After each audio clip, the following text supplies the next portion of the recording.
Now we're going to explore why people vote the way they do. We've already talked about whether a representative is there to represent their own conscience and values. You elected me because you think I'm wise, or to represent the people's opinions moment by moment. You elected me so that I will poll you, and once I figure out what your will is, I will do it, your will be done. Creepy there. We also explored the question of whether or not a congressman is going to be faithful in a brittle and inflexible way to their personal philosophy of governance, or whether they are going to be so fluid that they can do and make any compromise in order to pass legislation, or in reality, somewhere in between. A little bit of flexibility, a little bit of rock-hard integrity, a little of both. Well, that's with the internal motivation of the congressman. But there's also a question that all the institutions of Congress are designed to reinforce, and that is the question of party discipline. When you go into the House of Representatives, this is most keenly expressed because there is a winner-take-all, to the victor goes the spoils attitude in Congress that is not there in the Senate. The Senate has this decorum, this collegiality. Not so in the House. It's eat or be eaten a lot. What congressional freshmen are really told, and I've gone into this already, is you just got elected. You may be big cheese in your own district, but you're little stuff here. You're at the bottom of the heap. Get used to it, be useful, and you'll work your way up if you stay here. And if you don't stay here, well, we don't have to deal with you anymore. So suck it up and deal. What you're encouraged to do is find out what the party whips, remember them? The party whips want people to do and how they want them to vote. The party whips will make absolutely clear, on this legislation, we want you to vote no. Our party stands against this. So if you go, here's another dimension. Not only are you your own boss or are you the people's representative, not only are you dealing with your own values or are you flexible, but are you going to be a team player? Are you going to be a vessel of your party? Are you going to be a Republican or a Democrat first and vote party line? And if you do, to the extent you do, the whip will be happy with you. The leadership will invite you more. And if you happen to be a person who genuinely believes in almost the entire party line, that becomes fairly easy. But if your party is confused, if you are a conservative Republican in a party that is led by moderate Republicans, or if you are a moderate to conservative Democrat in a party that is led by liberals, progressives, and leftists, then you've got a problem. How do you vote? Do you vote the way the whips want you to vote? I got to say that. Or do you vote your conscience or according to the dictates of your representatives? And like all these other things, the answer is complicated. It's a little of both for most people. Some people become absolutely party line people because that's the way their values go or because that's the way they think they're going to gain power and make deals. Other people end up becoming mavericks and rebels and renegades, and they don't rise up in the party, but they can usually get a reputation themselves. But if you go along with party discipline, you get perks. You get put on the committees you want to be put on because the party decides who its representatives are going to be. In my case, I have an interest in education. I also have an interest in defense and foreign affairs and the intelligence services. But I could get put on the agriculture committee, which I know nothing about. Why? Because I don't play ball. That's one way parties enforce discipline.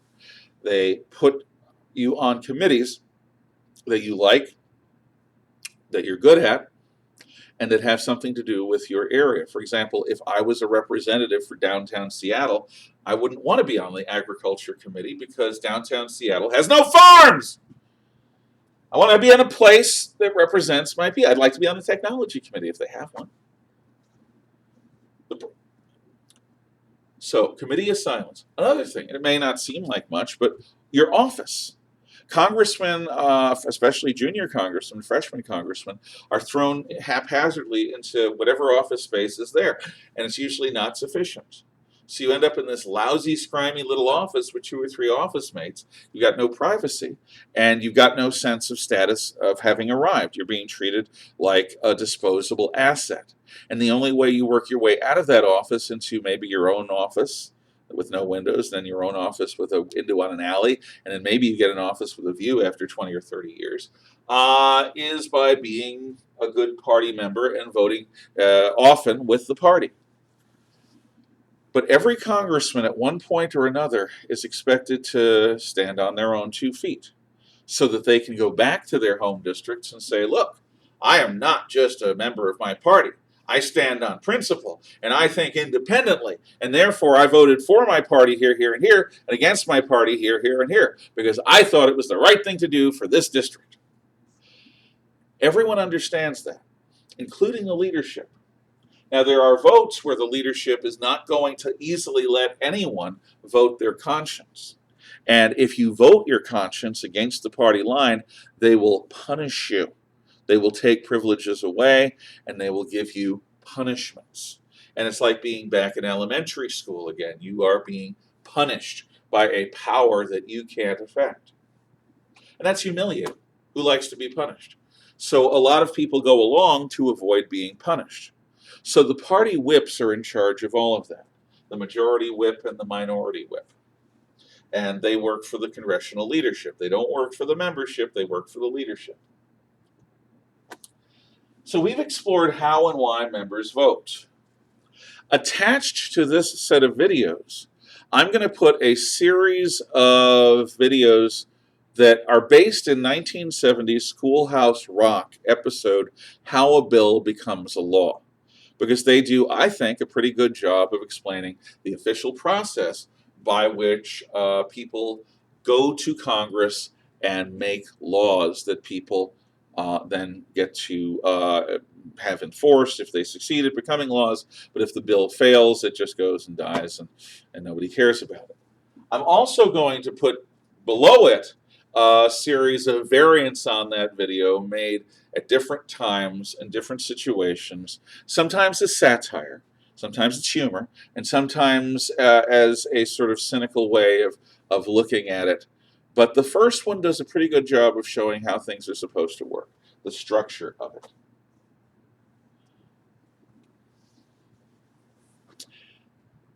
Lawmaking has been described as making sausages. Now, most of you have no connection to the meat industry. I've worked with people who worked in the meat industry.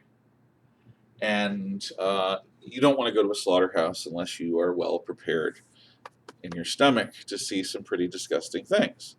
Now, I love meat, and I like inexpensive meat.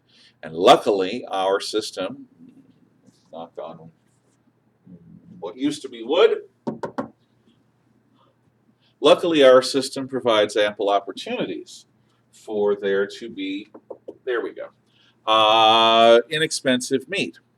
But slaughterhouses and butcher shops are places where things that used to be living animals get turned into dead animals, and their parts get separated out into various tasty morsels ready for cooking and eating.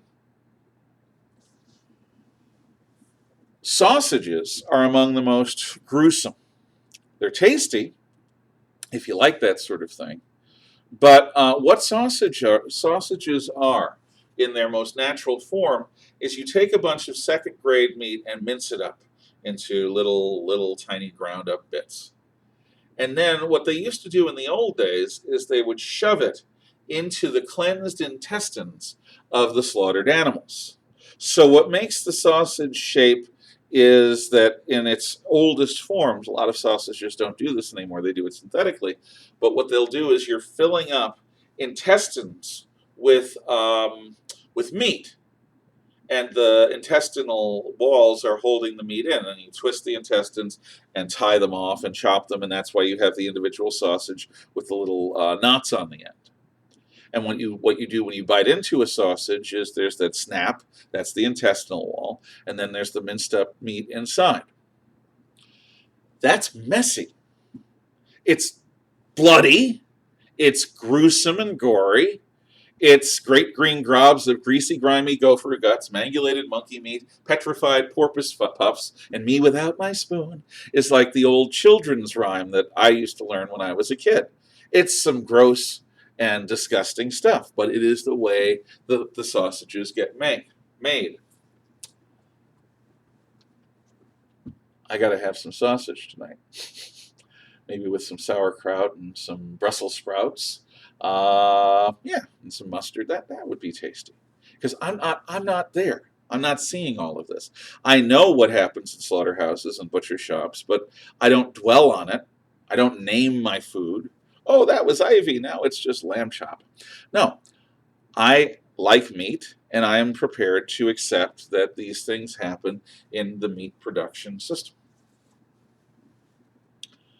Making laws is like making sausages. It's messy. The art of compromise becomes haggling. It leaves the realm of applied political philosophy, and it becomes, who do I owe? Who do I want to owe me? What am I willing to give? What am I willing to take? And it becomes much more like gambling at a poker table where you're trying to bluff your opponent, where you're trying to take as much as you can and give as little as you have to, where you're literally manipulating and playing with the people around you. That is the sausage making aspect of laws. Are you willing to blackmail someone? Do you have blackmail on someone? Yeah, Bob, I see that you were with that lady the other night at the restaurant. You know, she didn't look a lot like Nancy, your wife. That's one simple way of blackmailing someone. But what are you willing to do to achieve success? Are you willing to get your hands dirty? Are you willing to go into the sausage making house expecting to come out grimy, bloody, stinking of offal, but having achieved? That, again, is the question of the integrity of each member of Congress, House and Senate. Are you willing to make the sausage, or are you going to stand apart from it and aloof but ineffective? And if you're willing to make the sausage, how do you live with yourself? How do you deal with the realities of the peddling in flesh that you're engaged in? Being a politician and a person of integrity isn't easy. It's very hard. I'll talk about one way that the system makes things even harder to be a person of integrity next.